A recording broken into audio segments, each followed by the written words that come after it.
Muito bom dia a todos. Hoje é dia de Quinta com o DG e nós vamos falar sobre um estudo em artigos da Lei 8935. Na verdade, vamos dar continuidade ao estudo da Lei 8935 em artigos. É a parte 4 dessa série. Se você perdeu as anteriores, confere aqui no nosso Instagram. E nesse encontro nós falaremos a partir dos artigos 10 e seguintes, que são os tabeliães e oficiais de contratos marítimos. E aí falaremos também deles, dos oficiais de registros e por aí vai. Então, Quinta com o DG é a nossa programação semanal. Bom dia para o Léo, que está aqui, o nosso querido Léo, que eu sei que está em Brasília, no Congresso do Colégio Notarial. Quinta com o DG é a nossa programação semanal. Ela acontece toda quinta-feira. Bom dia para a Heloísa, que está aqui. Então, toda quinta-feira tem Quinta com o DG. E a gente trata aqui dos mais variados temas notariais e registrais.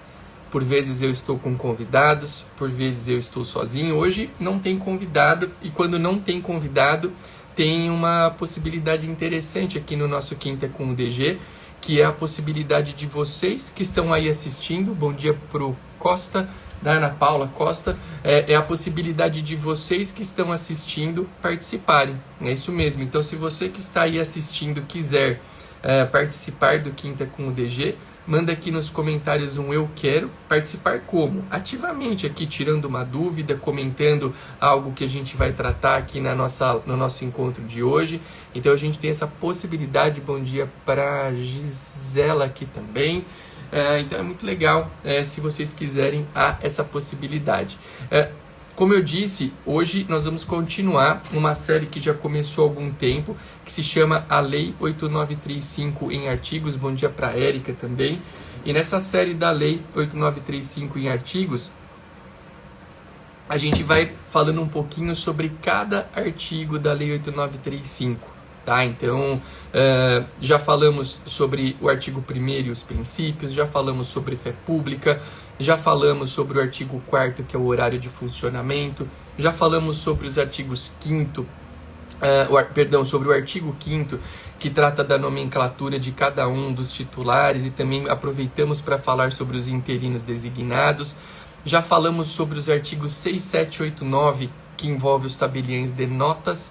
Na verdade, até eu quero já fazer uma observação. Nós falaremos novamente sobre os artigos 6 e 7, porque eles tiveram alterações na recente lei do Marco das Garantias. Eu estou preparando um material para falar aqui com vocês sobre as novas atribuições notariais, artigos 6A e 7A, tá?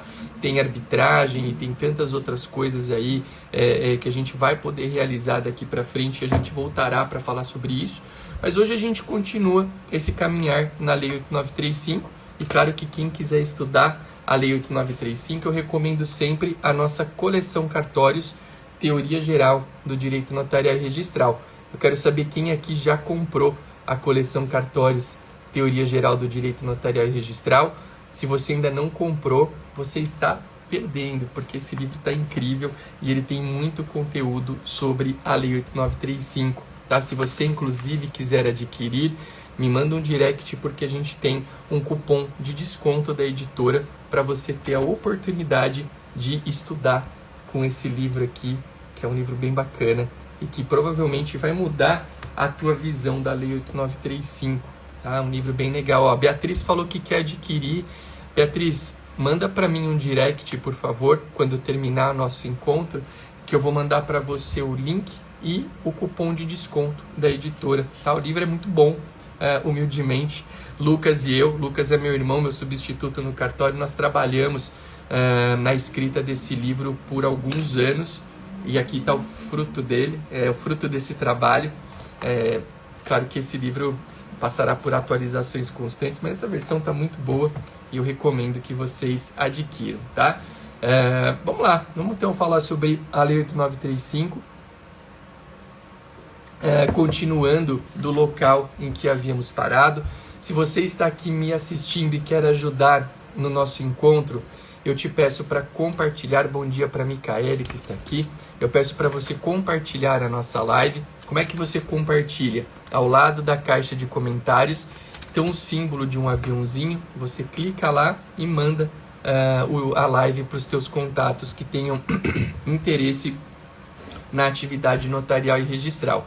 E eu lembro que se você está aqui e quiser participar ao vivo comigo hoje, é só você mandar aqui, eu quero participar, e a gente vai organizar a tua entrada no Quinta com o DG de hoje, para você tirar uma dúvida, para você fazer um comentário, enfim, para você fazer aquilo que entender melhor dentro do contexto da nossa live, dentro do nosso encontro de hoje.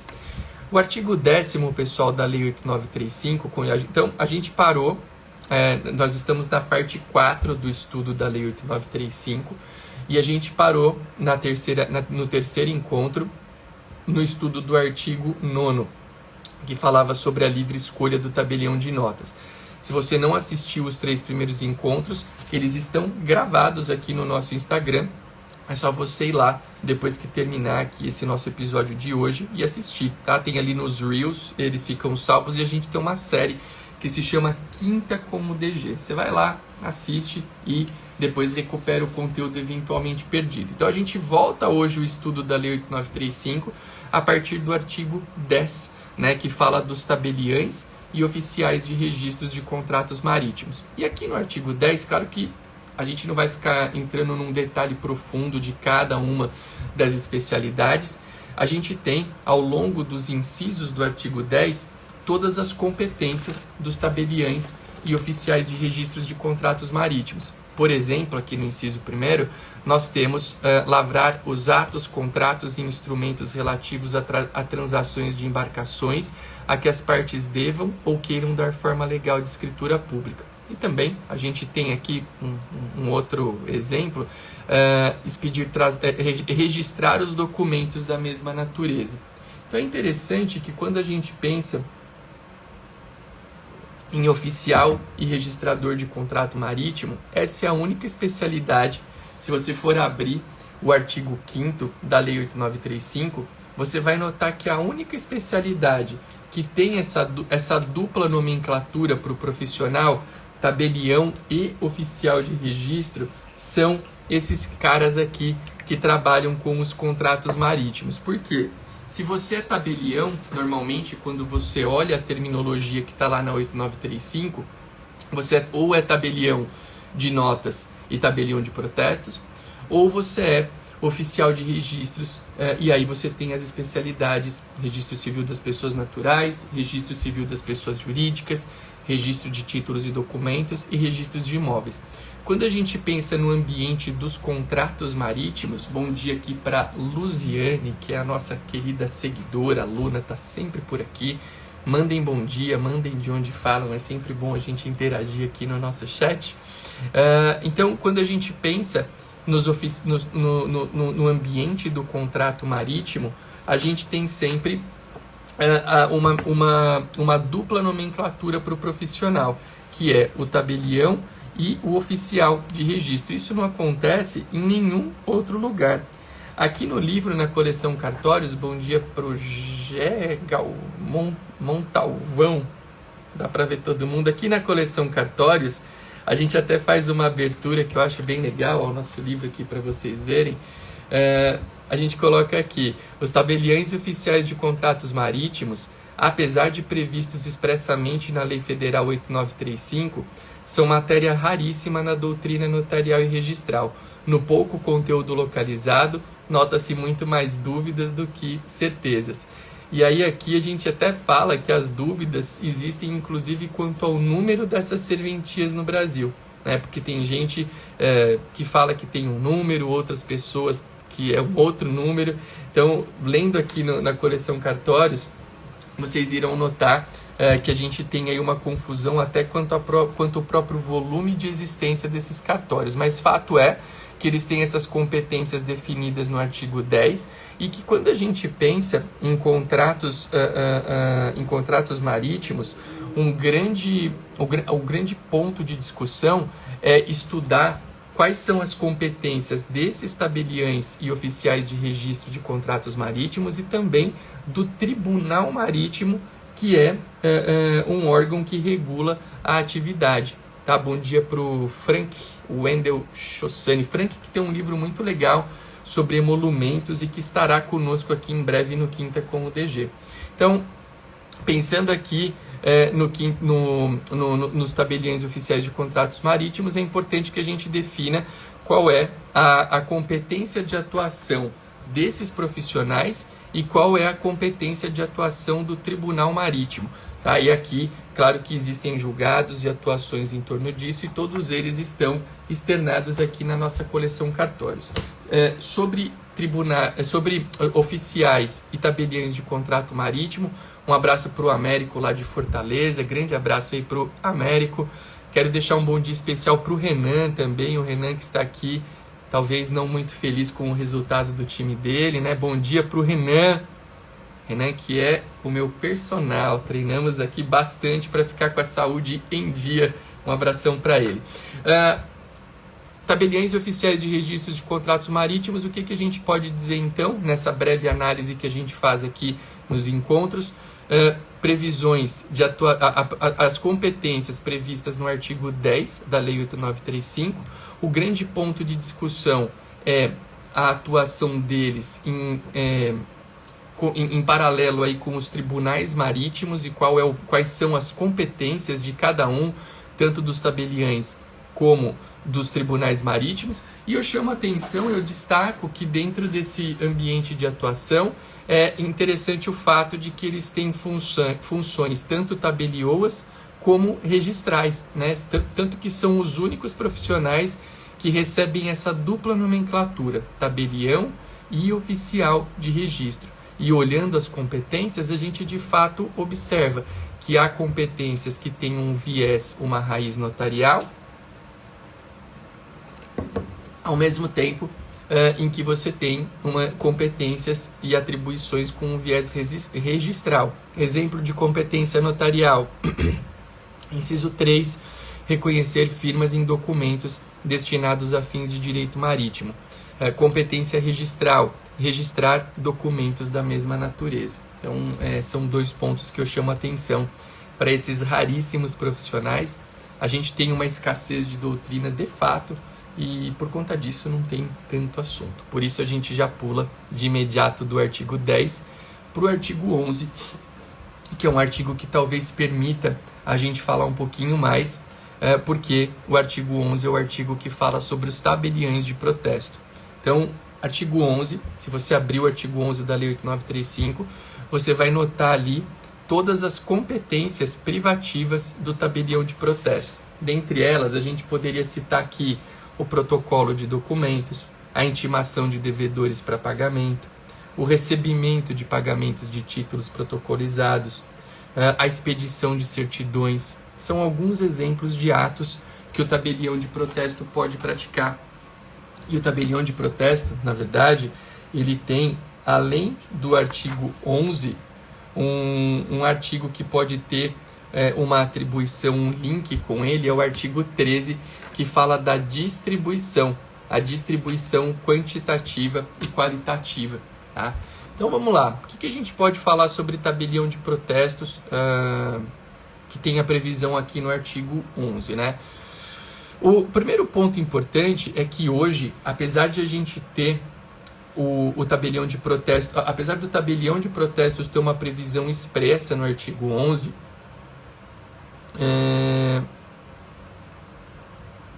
o Rodrigo mandou uma pergunta aqui que eu vou responder já dos contratos marítimos, até com base no nosso livro.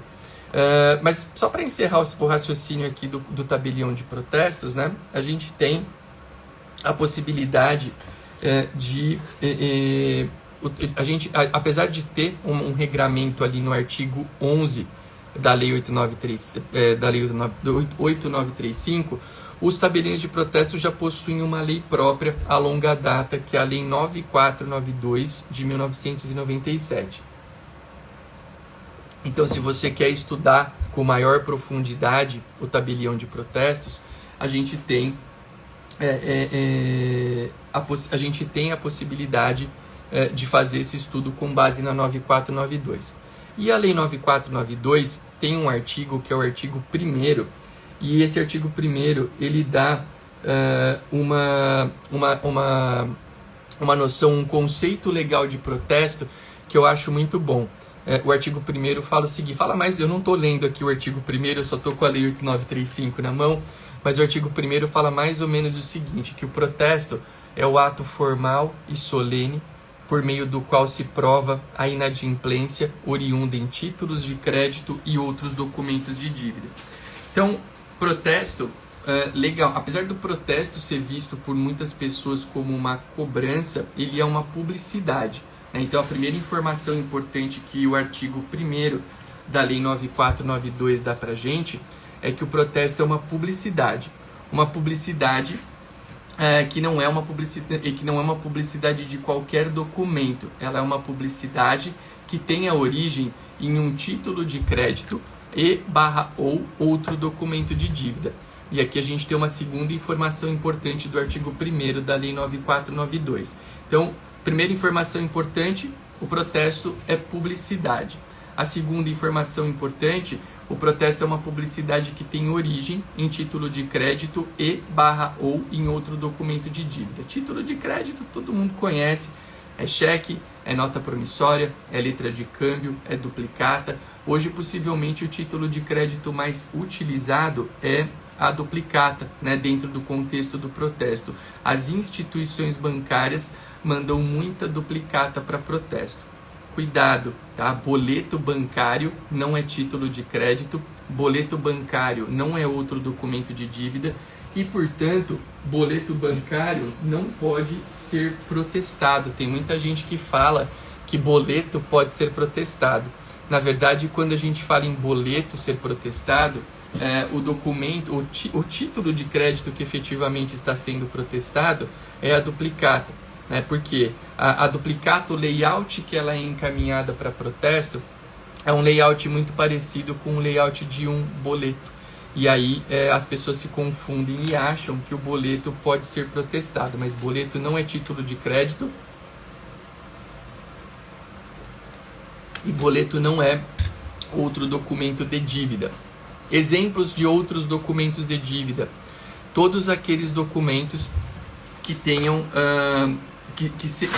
na verdade, hoje o conceito de outros documentos de dívida, ele abarca todos os títulos executivos judiciais e extrajudiciais previstos no Código de Processo Civil, além de todo e qualquer documento que goze dos atributos da certeza, da liquidez e da exigibilidade. Alguns exemplinhos para a gente ter aqui, exemplos concretos: decisões judiciais, contrato de aluguel, contrato de honorário advocatício.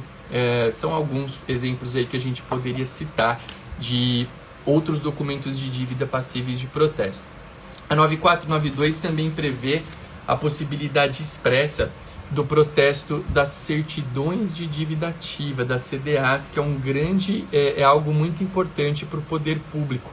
Então, poder público poder encaminhar protesto, isso daí é uma grande vantagem. O Hugo lembrou aqui dos encargos condominiais, é um outro exemplo bem bacana do protesto. Então, o protesto tem esse conceito legal.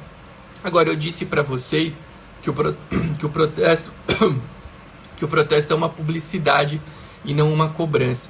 Protesto é confundido com cobrança, ele é confundido com uma cobrança por conta de uma característica. Deixar um bom dia muito especial para Frederica Richter, para Fre, que é minha amiga querida lá de Santa Catarina. Fre, um beijo para você e para tua família toda aí. Muito bom ter você na área. Por que protesto é confundido com cobrança? Porque um dos efeitos do protesto é o abalo ao crédito do devedor. O sujeito que não paga tem o seu crédito abalado com a inserção dos seus dados nas bases de dados dos cartórios de protesto e também do Serasa e da Boa Vista em alguns estados do Brasil. Serasa em todo o Brasil, Boa Vista não mais em todo o Brasil. Então, o camarada não paga e ele passa a ter problema na obtenção do crédito. Por isso que o protesto é confundido com cobrança. Mas protestar não é cobrar, tá? Isso tem que ficar bem claro. Protestar é dar publicidade a um título, a uma dívida com origem em título de crédito ou outro documento de dívida. Eu diria que outras duas características bem bacanas do protesto, ao lado desse abalo ao crédito do devedor, seriam a gratuidade para o credor, gratuidade que hoje existe em todo o Brasil, não custa nada para o credor protestar, e também a rapidez, né? Porque o protesto te dá um resultado muito rápido, em regra aí, em algo em torno de 3 a 5 dias úteis, você tem um resultado sobre o desfecho daquele protesto. Então, o protesto tem essas características muito bem desenhadas na Lei 9492 de 1997, porém, ele tem essa previsão aqui no artigo 11 da Lei 8935, que é a Lei dos Notários e Registradores. O artigo 13, ele diz que onde você tiver mais de um tabelião de protestos, mais de um, você vai ter um distribuidor, e esse distribuidor vai fazer uma distribuição balizada em critérios quantitativos e qualitativos para os cartórios daquela cidade. O que isso quer dizer?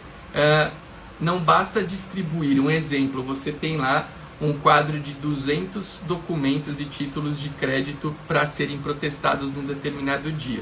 2 cartórios na cidade, em tese cada cartório ficaria com 100 documentos. Porém, não é assim que funciona, porque além do critério numérico, o distribuidor vai ter que avaliar critérios qualitativos do que está sendo encaminhado a protesto. Um exemplo, duplicatas bancárias têm um percentual de pagamento maior do que cheques. Exemplo, cheque vai muito pouco para protesto, mas tem ainda. Então, se você tem a duplicata com um índice de pagamento maior do que o cheque, você tem que fazer essa distribuição também qualitativa para os cartórios de protesto daquela cidade. Tá? Isso que é a distribuição em caráter quantitativo e qualitativo, e que é super importante, porque, como eu disse, protestar não custa nada para o credor. O protesto é gratuito para o credor. Então, o cartório só recebe os seus emolumentos se e quando o devedor pagar.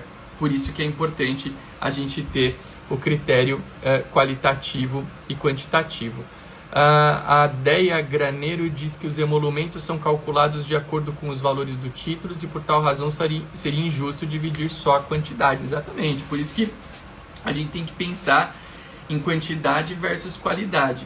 Tipo de título, valor do título, possibilidade de pagamento, são alguns critérios. E veja, isso é extremamente subjetivo. Dizem, né?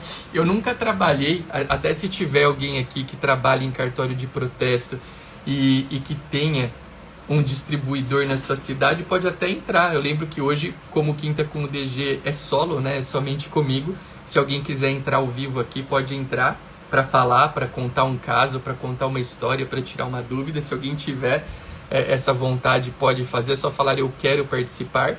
Mas eu nunca fui tabelião em cidade com mais de um cartório, né? Campos do Jordão, que foi minha primeira cidade, era cartório de protesto único. E agora, a minha atual cidade, que é Itaquaquecetuba, também é uma cidade com um único cartório de protesto. Mas dizem por aí que não é algo tão incomum observar discussões com essa questão dos distribuidores em cidades onde ele existe, né? Porque fica sempre aquela questão, pô, o que é critério qualitativo, o que é critério quantitativo, e aí é importante a gente ter sempre um trabalho bem detalhado, né, dos ofícios de distribuição, para que de fato a gente tenha essa distribuição de uma forma criteriosa, porque o cartório recebe os emolumentos somente no momento do pagamento. E se a gente não tem uma boa distribuição, o que acontece é que provavelmente o cartório haveria, né, diferenças entre os cartórios no momento do recebimento dos emolumentos. A gente tem uma pergunta aqui, pessoal, que veio numa espécie de um inbox que eu recebo, mas eu não consigo compartilhar com vocês. Uma perguntinha sobre os oficiais e tabeliães de contratos marítimos. Quem fez foi o Rodrigo Blum. Em São Paulo, os tabeliães em geral podem lavrar os atos envolvendo contratos marítimos? Porque aqui em São Paulo você não tem em todas as cidades os cartórios de contratos marítimos. Eu vou responder para você, Rodrigo, lendo um trecho do nosso livro aqui, ó, Coleção Cartórios. Quem ainda não tem está perdendo, hein, pessoal? Esse livro está incrível. E se você quiser adquirir, caso você não tenha ainda, manda um direct ao final da live para eu te mandar o link com o cupom de desconto. Acho que é legal para você poder comprar com um preço melhor. Se alguém já comprou, comenta aqui o que está achando do livro. E olha só o trecho que eu vou ler aqui do nosso livro para responder a pergunta do Rodrigo. Entre o notário e o tabelião marítimo, existe para ambos uma competência concorrente e excludente. É concorrente porque o notário não está impossibilitado de formalizar os atos jurídicos relacionados com embarcações, bem como lavrar procurações relacionadas com contratos marítimos e reconhecer firmas em contratos marítimos nas localidades em que não houver o tabelião privativo para formalização de tais contratos. Nas localidades em que houver tabelião marítimo, a competência deste exclui a competência do notário. Continuo. A possibilidade do notário lavrar atos notariais relacionados com embarcações está estritamente relacionada à já trabalhada ideia de não haver tipicidade para as escrituras públicas, com inúmeros objetos podendo ser incluídos em seu bojo. No entanto, a especialidade da atuação do tabelião marítimo, onde existir, implica na inviabilidade do notário atuar em sua esfera de trabalho. Então a resposta para a pergunta do Rodrigo, não sei se o Rodrigo está por aqui ainda ou não, se tiver me conta, se esclareceu, né? E se não estiver depois pode ver na repetição. A questão é, onde você tiver a especialidade tabelião marítimo, essa especialidade em tese exclui a atuação do tabelião comum, vamos assim dizer, porque tem uma especialidade própria. Mas, como não há tipicidade para a atuação dos tabeliães, naqueles lugares onde não existir a especialidade tabelião marítimo, o tabelião poderá praticar esses atos que envolvam as embarcações. Tá? Então, esse é o caminho. E a resposta para a pergunta do Rodrigo foi retirada da nossa coleção Cartórios, Teoria Geral do Direito Notarial e Registral, escrita por mim e pelo Lucas, que é meu irmão e substituto no cartório. Esse livro está disponível no site da editora Foco. Quem quiser tem cupom de desconto para adquirir esse livro, que é muito bacana e que dá uma noção super aprofundada da teoria geral do direito notarial e registral, tá? Então fica aí a dica de leitura para vocês. Avançando na Lei 8935, não sei se alguém quiser fazer alguma pergunta sobre o protesto, pode fazer, pode mandar aqui, ou se quiser entrar no nosso Quinta com o DG, também pode pedir para participar. Podem mandar aqui dúvidas sobre o protesto, tanto da 8935 como da 9492. Vocês podem fazer esse envio aqui para a gente.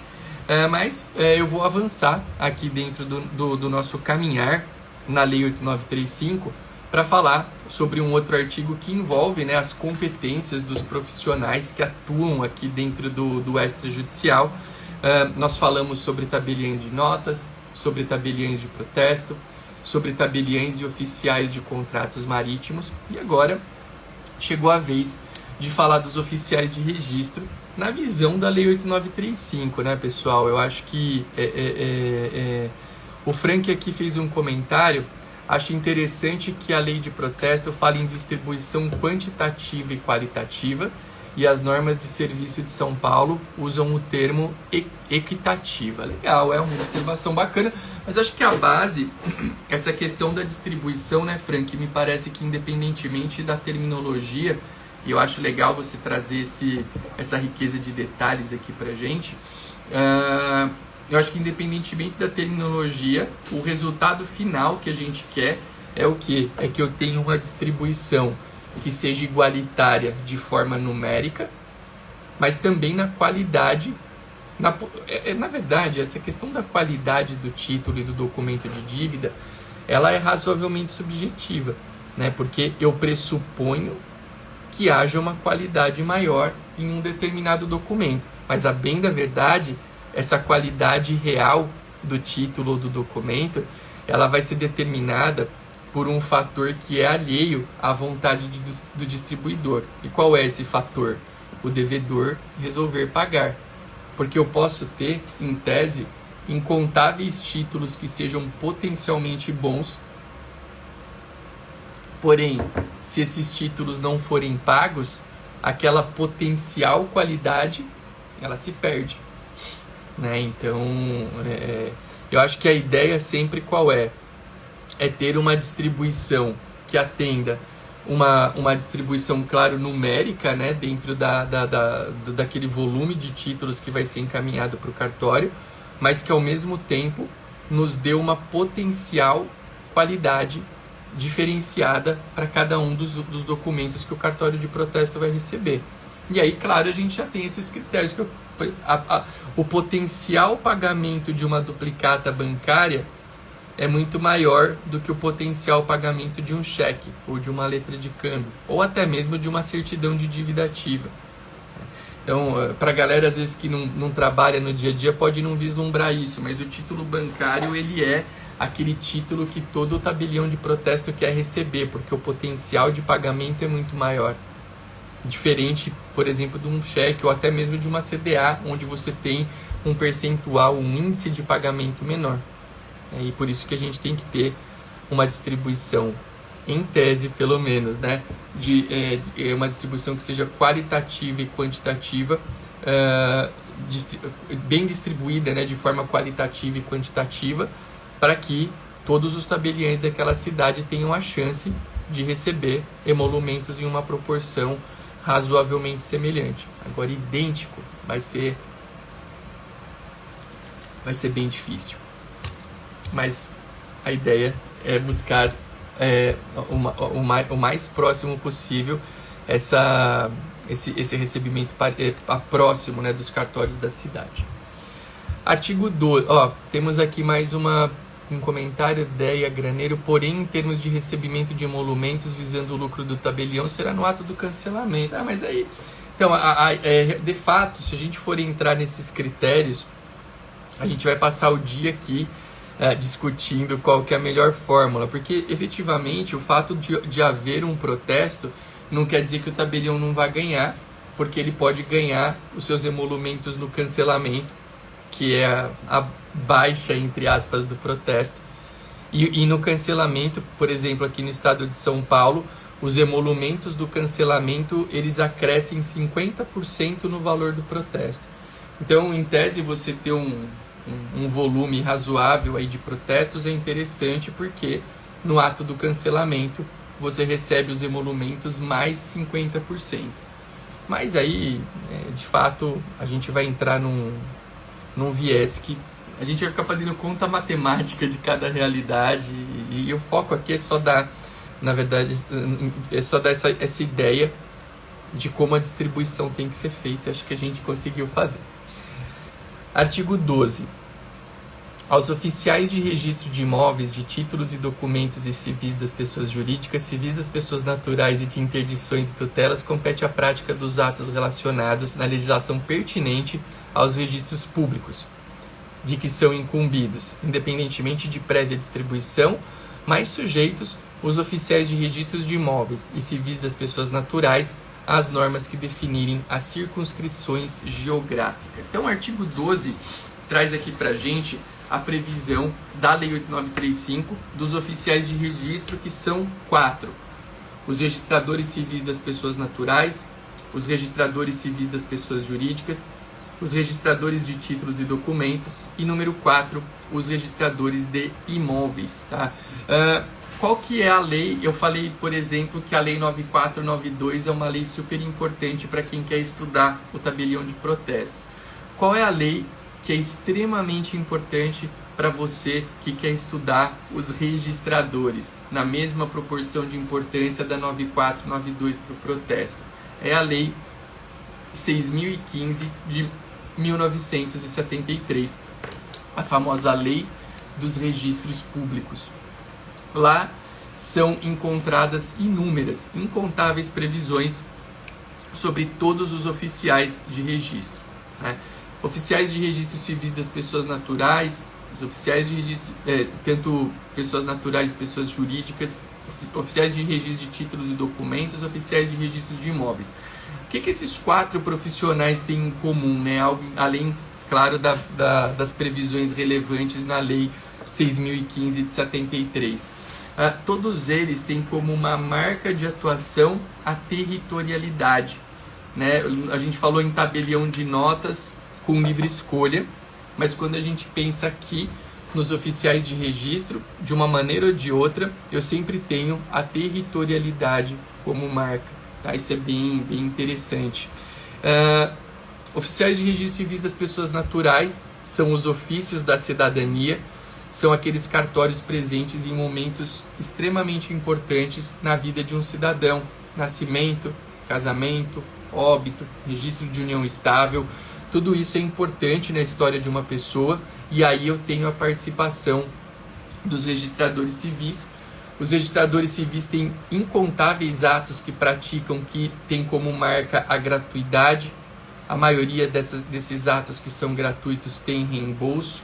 Há gratuidades universais, como a gratuidade do nascimento e do óbito, do registro, e há gratuidades que dependem de uma declaração de que não há condições para pagar aquele determinado ato, como é a gratuidade do casamento, né? Então, se a pessoa se declarar pobre na acepção jurídica do termo, ela pode se casar sem pagar nada, tá? Então, essas são algumas ideias gerais dos registradores civis das pessoas naturais.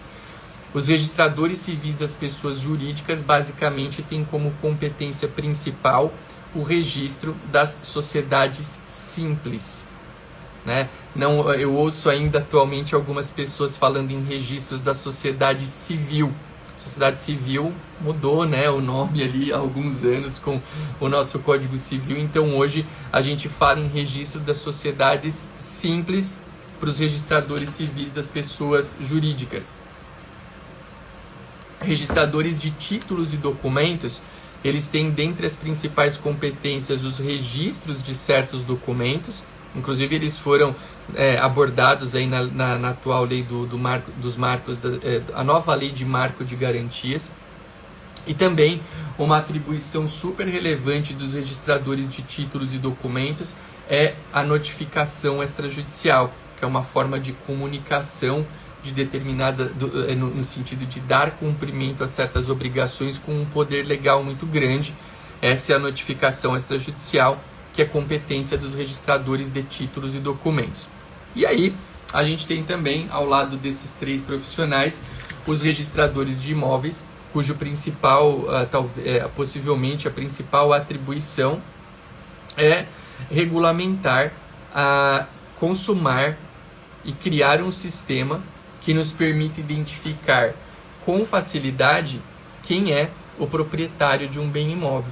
Então nós temos um documento que é a matrícula, ou até as transcrições ainda existem, e nesse documento que é a matrícula do bem imóvel, você tem todo o histórico de atos de registro e averbação, e esse histórico permite a gente ter uma identidade muito clara daquele imóvel e de todo o histórico que envolve a propriedade, incluindo fatos que não sejam a própria transmissão da propriedade, mas que tenham relevância, fatos esses que são externados ali, escritos na matrícula por meio de uma averbação. Então, o documento mais importante que nós temos aí para conhecer a história de um bem imóvel é a matrícula. Esse número de registros e averbações é um número que cresce de forma sequencial, sem alternar em decorrência do ato ser de registro ou de averbação. Então, eu tenho um ato de registro que é R1, uma averbação que é AV2, um registro que é R3, e assim vai dessa maneira de forma crescente. Os registradores de imóveis, eles têm uma função muito importante, que é facilitar o tráfego imobiliário, né? A gente só consegue ter um sistema de transmissão imobiliária seguro e rápido, diria eu, aqui no nosso país, em decorrência dessa transparência que existe no documento, que é a matrícula, né? Então hoje uma pessoa que queira vender um imóvel, ela consegue de maneira muito simples provar que ela é dona, provar que aquele imóvel não tem nenhum tipo de restrição e transmitir de forma segura. Essa é a regra, né? Claro que, veja, aqui nós estamos num contexto de apresentação de especialidade de acordo com o conteúdo da Lei 8935. Você vai falar, Arthur, mas tem alguns perfis de dívida que podem não estar na matrícula e podem ser problemáticas para um eventual comprador. Verdade, isso existe. Mas aí, esse é um tema que a gente já tratou até aqui em alguns dos nossos Quinta com o DG e que não vai ser foco do nosso trabalho de hoje, que é um trabalho de apresentação com base na Lei 8935. E é óbvio que também o registrador imobiliário ele vai sempre atuar com muito critério para poder avaliar se aquele título atende os requisitos legais para acessar o fólio real, para acessar a matrícula e, eventualmente, consumar uma transmissão de propriedade ou, se não for uma transmissão de propriedade, poder dar publicidade a um determinado fato por meio de uma averbação. Então, esses 4 profissionais, todos atuam de forma muito tranquila, assim como os outros, como tabeliães, como outros profissionais que a gente já falou aqui da área. Todos esses atos hoje tem uma atuação muito intensa dentro do ambiente eletrônico, dentro do ambiente digital, e eles têm as competências, como eu disse aqui, os oficiais de registro bem definidas e bem trabalhadas de maneira até mais aprofundada na Lei 6.015 de 1973, que é a Lei de Registros Públicos, tá, pessoal? Temos uma pergunta da Paola. Aliás, eu até quero abrir, né? Eu falei e repito aqui que nos Quintas com o DG que eu faço sozinho, como é o caso de hoje, a gente tem a possibilidade de vocês mandarem dúvidas aqui na caixinha de comentários, mas se alguém quiser, pode também entrar aqui ao vivo para fazer uma pergunta, para fazer alguma colocação, claro, desde que tenha um link, um liame, né, com o que a gente está falando aqui no tema de hoje. Então, se alguém quiser, pode me avisar. Mas sobre a pergunta da Paola, queria que você falasse sobre a eventual possibilidade de gratuidade em registros de imóveis. Olha, a gratuidade sempre é um assunto sensível, né, porque notários e registradores têm atos que são gratuitos, mas é importante que a gratuidade tenha algum perfil de reembolso. Por quê? Porque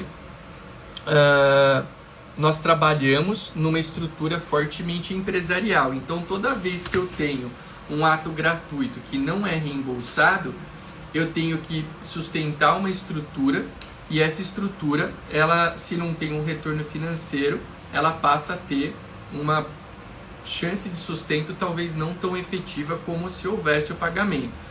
Então, claro, eu entendo que existam atos que tenham aí como uma importância a gente ter a gratuidade, mas eu também acho que é muito importante essa gratuidade ela ser acompanhada de políticas de reembolso, como ocorre no registro civil, exemplificativamente, para que o trabalho não fique sem essa compensação financeira, né? Porque os tabeliães e os registradores atualmente, eles são bastante cobrados por excelência, por atuação nos seus trabalhos, e para isso é muito, muito crucial que eu tenha recursos.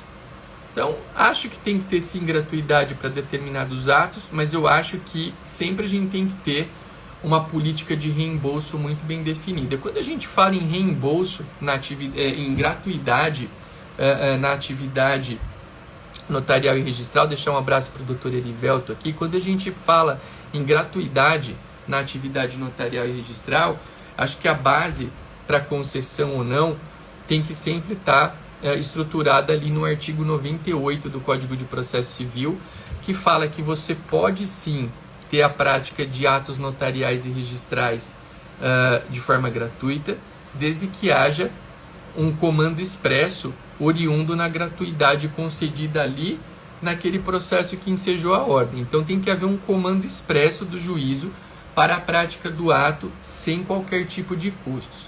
Isso é importante até pelo fato de que hoje os emolumentos notariais e registrais eles têm uma natureza jurídica de taxa, né, de tributo. E eles são regulados em lei estadual. Então, toda vez que eu penso em não cobrar um valor a título de emolumentos, é essencial que eu tenha uma história, que eu tenha um histórico muito bem determinado nesse sentido. Por quê? Porque se eu não cobrar uma taxa, se eu não cobrar um tributo, eu posso ser responsabilizado. Afinal de contas, ele tem um regramento específico. Então, nesse caso da tua pergunta, eu acho que dá para pensar nessa gratuidade, mas ela tem que ter uma previsão específica, um comando específico, e eu recomendo a leitura. Eu não lembro se é um dos parágrafos do artigo 98 do CPC fala sobre isso. Eu não estou com o meu notebook aqui, mas é só vocês olharem lá o artigo 98. Mais uma pergunta aqui. Nos cartórios de protesto, a gratuidade somente é comprovada através de ordens judiciais. Como é feita nos cartórios de imóveis ou de nós? Da mesma maneira, a gratuidade do protesto que vem normalmente quando o juiz que determina, por exemplo, o cancelamento de um protesto, ele manda você cancelar o protesto sem custas para o devedor, por exemplo, por ser beneficiário da justiça gratuita. Esse perfil de ordem que é dado para o tabelião de protestos, ele, para prática de um ato notarial ou registral notarial do tabelião de notas, né, ele tem que vir da mesma maneira. Tem que ser comprovada por meio de uma ordem judicial com um comando específico. Justamente por quê? Porque os emolumentos notariais têm natureza jurídica de taxa, tem regramento próprio em lei estadual. A lei estadual contempla todas as hipóteses de descontos, de isenções, de não se pagar. E se eu fujo disso sem um critério muito seguro, eu, como tabelião, posso ser responsabilizado justamente pela natureza jurídica dos emolumentos que eu recebo. E sempre lembrando, o que é muito importante, que tudo que é pago, tudo que você paga dentro de um cartório, ele tem que ser, existe uma fatia muito grande que é destinada a outras entidades, como o governo do estado, Tribunal de Justiça e por aí vai. O Frank colocou aqui, ó, o inciso 9 do artigo 98. Obrigado, Frank, que até escreveu sobre isso, né? Os emolumentos devidos a notários ou registradores em decorrência da prática de registro, averbação ou qualquer outro ato.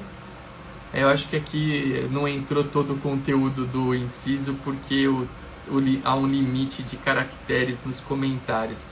Mas a base, você tem que colocar, justamente esse trecho que o Frank colocou aqui, é o trecho que embasa o que eu estou falando. Então, dá para pensar em gratuidade? Dá, desde que tenha previsão expressa nesse sentido no comando que for dado para a prática daquele ato. E claro, é óbvio, né, que se você tem um comando específico de gratuidade, é óbvio que essa parte ela deve gozar dos benefícios da justiça gratuita, né? Se ela não tivesse o benefício da justiça gratuita, ela não teria a gratuidade para aquele ato específico. Quando eu comentei para você, em breve nós vamos fazer, o Frank, que está aqui comentando, ele tem um livro sobre essa questão dos emolumentos notariais, e vamos fazer um quinta com o DG sobre o tema, e nessa ocasião a gente pode aprofundar um pouquinho essa situação da gratuidade, que é uma situação importante, ela tem que ser vista, porque é o que eu sempre digo, eu como tabelião, eu entendo que existam pessoas que tenham como necessária essa gratuidade, porém, eu também tenho que dizer que essa gratuidade, se ela não tiver uma política de compensação, ela pode gerar problemas para o tabelião, porque o tabelião é cobrado por rapidez, por qualidade, por celeridade, e aí se você começa a praticar atos gratuitos sem reembolso, provavelmente a tua qualidade, a tua celeridade, elas irão diminuir, porque a gestão do cartório é a gestão de uma empresa. Gente, a gente vai... nós vamos finalizar o nosso quarto encontro de hoje dos artigos da Lei 8935, mas quando a gente for falar sobre a gestão administrativa e financeira do cartório, que está prevista na Lei 8935, eu vou mostrar para vocês que a gestão do cartório é uma gestão que se assemelha muito à gestão de uma empresa, né? Então, imagine uma empresa onde você tem atos praticados por essa empresa, vendas praticadas por essa empresa, onde você não tem recebimento de valores. Qual que é a tendência dessa empresa? É que ela não preste um bom serviço. E no cartório, não é diferente. A gente tem, assim, que pela natureza dos nossos atos, pensar em gratuidades, mas essas gratuidades, na minha ótica, claro que eu respeito qualquer posição em sentido contrário, mas na minha ótica, essas gratuidades elas têm que ser objeto de uma compensação, justamente para que a estrutura do serviço notarial e registral possa ser mantida com qualidade. É isso. Pessoal, então, como eu disse, a gente está chegando aqui quase a 1 hora já de transmissão e, inclusive, a gente terminou nesse caminhar aqui da nossa Lei 8935, a gente terminou a parte das características de cada uma das especialidades. Obrigado aí ao Léo pelo carinho de sempre. Procuro me dedicar para os nossos Quinta com o DG. Quinta com o DG, né, pessoal, que toda quinta-feira às 7h38 da manhã acontece. E aqui eu costumo trazer conteúdos de verdade, né? A gente não fica aqui falando sobre coisas aleatórias, a gente procura trazer aulas de fato, né? Conteúdos que mudem a vida de vocês. Então vocês podem colocar na agendinha aí de cada qual, toda quinta-feira, 7h38 da manhã, o Quinta com o DG. Na próxima semana nós já temos um convidado muito especial, que eu não vou contar ainda quem é. Todos os Quintas com o DG, Paola, estão gravados aqui no nosso Instagram. Você entra lá no Rios e tem uma setlist ali, uma listinha bem definida de Quintas com o DG. Você vai encontrar são mais de 60 episódios, acho que tem até mais. Eu comecei a deixar gravado há um tempo aqui para os nossos seguidores. Então lá você vai encontrar todos os episódios. E a gente volta, quando voltarmos a falar na Lei 8935, a gente vai falar sobre o ingresso da atividade notarial e registral. Tá? Toda quinta-feira aqui a gente tem 7h38 da manhã o Quinta com o DG. 2 recados importantes: se quem assistiu aqui gostou desse conteúdo, eu recomendo fortemente que vocês sejam alunos de um projeto que é o meu principal projeto, que é o Método Desvendando Tabelião. O Léo, inclusive, que é aluno, pode falar aqui nos comentários um pouquinho. Método Desvendando Tabelião é um portal de estudos notariais e registrais. A gente tem mais de 250 horas de conteúdo, atualizações mensais, aulas ao vivo. O Quinta com o DG fica organizadinho lá também para os nossos alunos. Tem comunidade secreta no Telegram. É um portal de estudos notariais e registrais incrível, tanto para você que é concurseiro, para quem trabalha em cartório, para quem é advogado. Então, o Método Desvendando Tabelião é o meu principal projeto e o link dele está na bio, ao lado de outros projetos. Mas no Método Desvendando Tabelião, a gente tem muito conteúdo. O Léo falou aqui que é sensacional e que ele costuma dizer que é a Netflix do direito notarial e registral. Temos bastante conteúdo, mas mais do que ter conteúdo, tem preocupação acadêmica na organização do projeto e tem atualização constante, além de um grupo para tirar dúvidas, que é bem legal. Então, se você quiser, o link para o Método Desvendando Tabelião está na bio, né?